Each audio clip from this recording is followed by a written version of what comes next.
विराट कोहली से नाराज team India के कई सीनियर खिलाड़ियों ने उनके खिलाफ बीसीसीआई से शिकायत की है।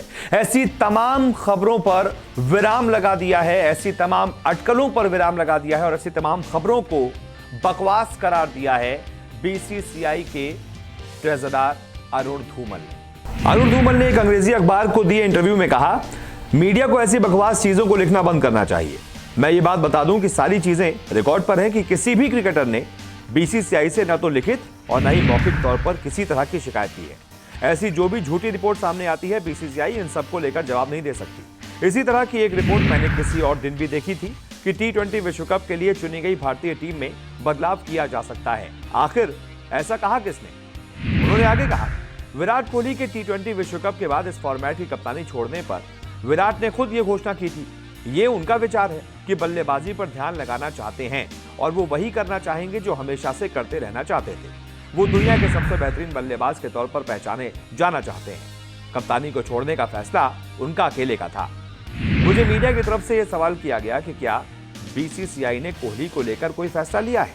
मैंने इस पर कहा नहीं, जो कि बिल्कुल सही था। बीसीसीआई ने इसको लेकर किसी तरह का कोई फैसला नहीं लिया और न ही इस बारे में कभी चर्चा की गई।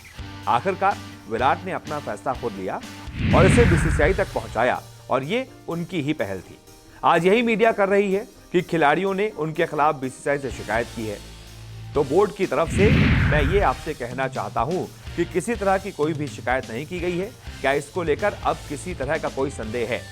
यानी कि बीसीसीआई की तरफ से यह साफ कर दिया गया है कि किसी भी तरह की कोई कलह नहीं है टीम इंडिया में, आपस में किसी भी तरह का कोई मनमुटाव नहीं है। विराट कोहली के खिलाफ किसी भी खिलाड़ी ने कोई भी शिकायत बीसीसीआई से नहीं की है। बीते दिनों आपने कई जगहों पर ये खबरें देखी होंगी, बाकायदा कुछ खिलाड़ियों का उसमें नाम भी लिया गया था कि सीनियर खिलाड़ियों ने बीसीसीआई से उनके सचिव जय शाह से शिकायत की है विराट कोहली की कप्तानी को लेकर, विराट कोहली के एटीट्यूड को लेकर, WTC में जो हार हुई उसके बाद उनके बयान को लेकर। लेकिन अब यह साफ कर दिया गया है बीसीसीआई के कोषाध्यक्ष की तरफ से कि ये सारी बातें सिर्फ और सिर्फ कोरी बकवास है, किसी ने कोई भी शिकायत नहीं की है। बहुत बहुत शुक्रिया इस वीडियो को देखने के लिए।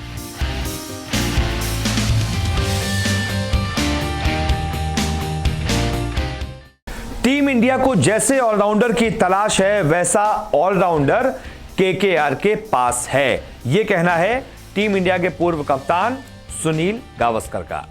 सुनील गावस्कर ने हाल ही में जो प्रदर्शन देखा है कोलकाता की टीम का, उसके एक खिलाड़ी ने कोलकाता के पूरी टीम के प्रदर्शन पर बहुत असर डाला है।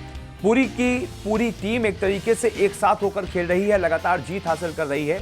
पूरी टीम का नक्शा ही बदल दिया है उस एक खिलाड़ी ने। नाम है वेंकटेश अय्यर। जी हां, वेंकटेश अय्यर जो शानदार ओपनिंग भी कर रहे हैं, लगातार रन्स बना रहे हैं और साथ ही साथ जब मौका मिलता है गेंदबाजी से शानदार गेंदबाजी करते हैं, विकेट भी चटकाते हैं, शानदार यॉर्कर्स भी करते हैं, बल्लेबाजों को रन्स भी नहीं बनाने देते हैं। उनकी इसी काबिलियत को देखते हुए सुनील गावस्कर ने उनके अंदर टीम इंडिया का वो ऑलराउंडर तलाशा है जिसकी बहुत दिनों से तलाश है।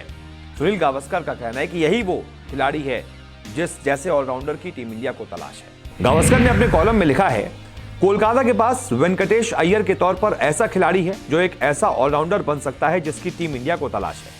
उनकी गेंदों में बेशक गति नहीं है उनके पास, लेकिन सटीक यॉर्कर गेंदें हैं जो बल्लेबाजों को बड़े शॉट खेलने से रोकती हैं। वहीं एक बल्लेबाज के तौर पर वो अपराइट खेलते हैं जिससे शॉर्ट गेंद को भी खेलने के दौरान उनकी पोजीशन अच्छी होती है और वो ड्राइव भी खूबसूरती से लगाते हैं, जैसे कि अधिकतर बाएं हाथ के बल्लेबाज ऑफ साइड पर खेलते हैं। यानी कि सुनील गावस्कर के मुताबिक वेंकटेश अय्यर आने वाले वक्त में टीम इंडिया की उस तलाश को पूरी कर सकते हैं जो कपिल देव के जाने के बाद से लगातार ढूंढी जा रही है। लगातार ऐसा खिलाड़ी ढूंढा जा रहा है।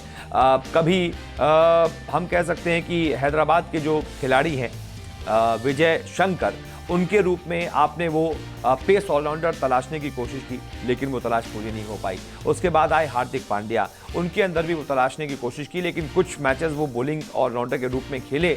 उसके बाद अब वो काफ़ी समय से, जब से इंजरी हुई है, बॉलिंग भी नहीं कर रहे हैं। तो आप उसको भी साइड कर दीजिए, उस ऑप्शन को भी। इसलिए एक पेस ऑलराउंडर जो बहुत अच्छी गेंदबाजी भी करे और उससे भी तगड़ी बल्लेबाजी करे जैसे कि कपिल देव करते थे, वैसा एक ऑलराउंडर मिसिंग है काफी दिनों से। उस तलाश को वेंकटेश अय्यर पूरी कर सकते हैं, यह कहना है सुनील गावस्कर का। हालांकि वेंकटेश अय्यर काफी हद तक इस तारीफ के काबिल है, क्योंकि उन्होंने जब से उनको आईपीएल के सेकंड लीग में मौका मिला है, जब से यूएई पहुंचे हैं और केकेआर की तरफ से वो अभी तक मैच खेले हैं, शानदार प्रदर्शन किया है बल्ले से भी, और जब भी मौका मिला है गेंद से तो गेंद से भी, और इसीलिए उनकी इतनी तारीफ हो रही है। उनके अंदर वो कैपेबिलिटी इन तमाम सीनियर खिलाड़ियों को नजर आ रही है। तो क्या आपको भी ऐसा लगता है? आप क्या सुनील गावस्कर के बयान से सहमत हैं? आपको भी वेंकटेश अय्यर के अंदर वही तलाश पूरी होती नजर आती है जो तलाश काफी वक्त से टीम इंडिया को है? बताइएगा जरूर। बहुत बहुत शुक्रिया इस वीडियो को देखने के लिए। सिक्सर किंग यानी कि युवराज सिंह, जिन्होंने अंतर्राष्ट्रीय क्रिकेट में T20 में 6 गेंदों पर 6 छक्के लगाए थे और बड़ा कारनामा किया था, और उसके बाद 2011 का वर्ल्ड कप भी टीम इंडिया को जिताया था। उस वर्ल्ड कप के सबसे बड़े हीरो रहे थे युवराज सिंह। अब उनका यह कहना है कि जो मौजूदा टीम है उसमें एक खिलाड़ी की उन्होंने बड़ी तारीफ की है, लेकिन यह कहा है कि इस खिलाड़ी को अपनी असली ताकत का अंदाजा नहीं। खिलाड़ी का नाम है हार्दिक पांड्या। उनकी बहुत तारीफ की है युवराज सिंह ने। एक क्रिकेट प्रोडक्ट निर्माता कंपनी है, उसके यूट्यूब चैनल पर युवराज सिंह ने यह बयान दिया है। उन्होंने उसके साथ इंटरव्यू भी किया और उसके बाद कई अहम बातें उस इंटरव्यू से निकल के सामने आई हैं, जिसमें हार्दिक पांड्या और ऋषभ पंत के बारे में उनके कई जरूरी बयान निकलकर सामने आए हैं। हार्दिक पांड्या के बारे में युवराज का यह कहना है कि उनकी जो ताकत है ना, उन्हें अपनी असली ताकत का अंदाजा ही नहीं। वो T20 वर्ल्ड कप में टीम इंडिया के लिए बहुत अहम खिलाड़ी साबित हो सकते हैं। युवराज ने कहा कि हार्दिक पांड्या T20 विश्व कप के लिए काफी महत्वपूर्ण खिलाड़ी हैं। पिछले काफी समय से उसकी पीठ में समस्या रही है। उसके होने से अगर आप 3 तेज गेंदबाज के साथ हैं तो आपको चौथा तेज गेंदबाज मिलता है, और 2 तेज गेंदबाज हैं तो तीसरा तेज गेंदबाज मिलता है। मेरे विचार से हार्दिक को शायद नहीं पता है कि उसके अंदर कितनी ताकत है। बल्लेबाजी में वो काफी लंबे लंबे शॉट्स मार सकता है।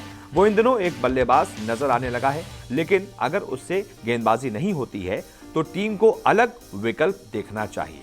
वहीं क्रिकेट के सभी प्रारूपों से संन्यास ले चुके युवराज ने यह भी कहा कि मैं आगे मेंटर बनना चाहूंगा। मैंने पिछले साल शुभमन गिल, अभिषेक शर्मा, प्रभसिमरन सिंह के साथ काम किया था।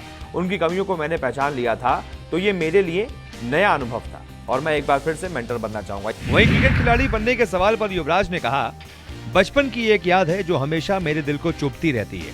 मेरे पिताजी ने मेरा स्केटिंग बोर्ड फेंक दिया था और कहा कि अब तुम सिर्फ क्रिकेट खेलोगे। उन्होंने मेरे पास क्रिकेट के अलावा बाकी कोई खेल खेलने का विकल्प नहीं छोड़ा था, लेकिन सच ये है कि क्रिकेट मुझे इतना पसंद नहीं था। मुझे लगता था कि कौन 3-4 घंटे मैदान में खेले। फुटबॉल 90 मिनट में खत्म हो जाता है और स्केटिंग इंडोर होती है, तो कौन अपना समय बर्बाद करे। वहीं सचिन तेंदुलकर के साथ एक वाकये को याद करते हुए युवराज ने कहा, मैंने बचपन से तेंदुलकर को ही खेलते देखा है। वेस्टइंडीज की बात है, मैं टीम में नया ही आया था।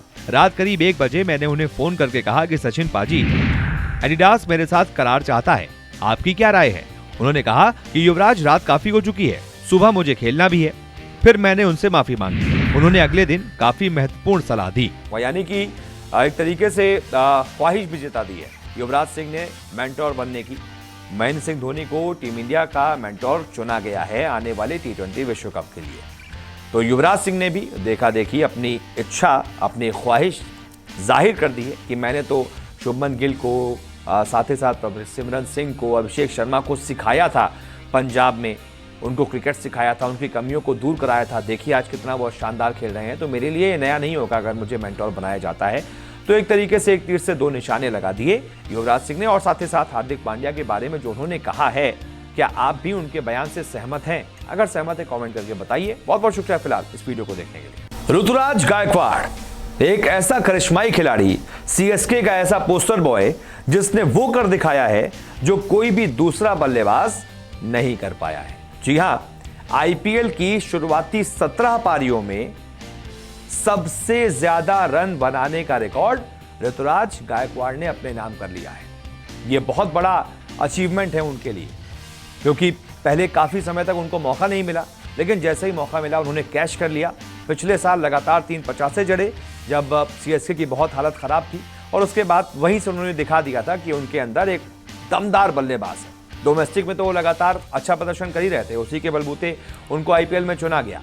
लेकिन आईपीएल की शुरुआती पारियों में कुछ वो लड़खड़ाए थे, लेकिन सबने कहा कि वो दम नहीं दिख रहा। लेकिन धोनी ने उन पर भरोसा जताया और उस भरोसे के बलबूते आज आप देख लीजिए 17 पारियों में, कुल मिलाकर सिर्फ 17 पारियों में उन्होंने सबसे ज्यादा रन बनाने का रिकॉर्ड अपने नाम कर लिया है। आईपीएल की पहली 17 पारियों में ऋतुराज के नाम 611 रन दर्ज हैं। वहीं इस मामले में दूसरे नंबर पर 565 रनों के साथ गौतम गंभीर मौजूद हैं। वहीं 530 रनों के साथ तीसरे नंबर पर हैं रोहित शर्मा। वहीं अगर ओवरऑल बात की जाए तो आईपीएल की पहली 17 पारियों में सबसे ज्यादा रन बनाने के मामले में मैथ्यू हेडन पहले नंबर पर हैं। मैथ्यू हेडन ने 778 रन बनाए। दूसरे नंबर पर हैं शॉन मार्श जिन्होंने 776 रन बनाए। तीसरे नंबर पर हैं लेंडल सिमंस जिन्होंने 739 रन बनाए। चौथे नंबर पर हैं जॉनी बेयरस्टो जिनके नाम 702 रन हैं और पांचवें नंबर पर हैं माइकल हसी जिनके नाम 630 रन हैं। छठे नंबर पर हैं ऋतुराज गायकवाड़ जिनके नाम 611 रन हैं। इसके बाद 7वें नंबर पर हैं गौतम गंभीर जिनके नाम 565 रन है। वहीं उसके बाद हैं 8वें नंबर पर रोहित शर्मा जिन्होंने पहली 17 पारियों में बनाए 530 रन। तो ओवरऑल ऋतुराज गायकवाड़ छठे नंबर पर हैं, लेकिन भारतीय होने के मामले में उस कैटेगरी में वो पहले नंबर पर है। पहले ऐसे भारतीय हैं भारत के बल्लेबाजों में सबसे नंबर 1 पर है। उन्होंने 17 पारियों में भारतीय बल्लेबाजों की कैटेगरी में सबसे ज्यादा रन बनाए हैं। ये भी कोई कम बड़ी अचीवमेंट नहीं है। ये दिखाता है कि ये खिलाड़ी लंबी रेस का घोड़ा है। देखना होगा आने वाले वक्त में वो और कितने रिकॉर्ड अपने नाम करते हैं। बहुत बहुत शुक्रिया फिलहाल इस वीडियो को देखने के लिए।